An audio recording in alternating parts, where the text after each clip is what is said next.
J'ai raconté la genèse de l'antenne Sainte-Rita. Au début, il n'y avait rien, donc on est passé de rien à la prière rue pour des premières invitations de femmes. Et ensuite, j'ai demandé à Marie-Paul de témoigner de ce qu'elle avait vécu, elle, puisque au-delà de la prière rue, c'était le témoignage, je pense, de Marie-Paul qui sort de la prostitution. On n'a rien préparé parce qu'on pensait que c'est surjoué, alors que c'était pas ça. Donc les gens voulaient la vérité, donc la vérité, il ne faut pas la préparer. Ça sort quand ça doit sortir, et puis voilà.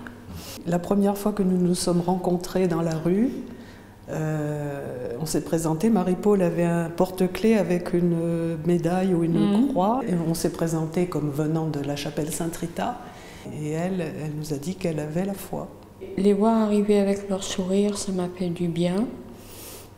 Et puis, quelques temps après, ils m'ont dit on t'invite à une soirée. Je ne sortais pas, je ne suis jamais sortie après 18 heures, donc j'ai dit non plusieurs fois. Et à chaque fois, m'inviter. Une fois, j'ai dit bon, je vais aller voir ce qui se passe, à condition qu'on me raccompagne. Et on m'a raccompagnée. Et là, j'ai vu que j'avais fait le premier pas pour ressortir vers l'autre. La seule chose où je parlais, c'était aux clients, sinon je ne parlais pas. La peur de l'autre. J'avais peur de retomber sur quelqu'un de mauvais et pas le reconnaître tout de suite. Donc c'est pour ça que je me suis enfermée. Puis petit à petit, ça s'est libéré, mais ça a pris quelque temps.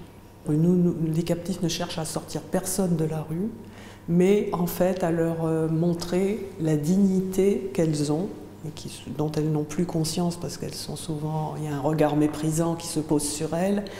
Et nous, on arrive avec un regard d'amour et en étant attentifs à ce qu'elles ont à nous dire. C'était pour ça que je tenais à ce qu'elles témoignent.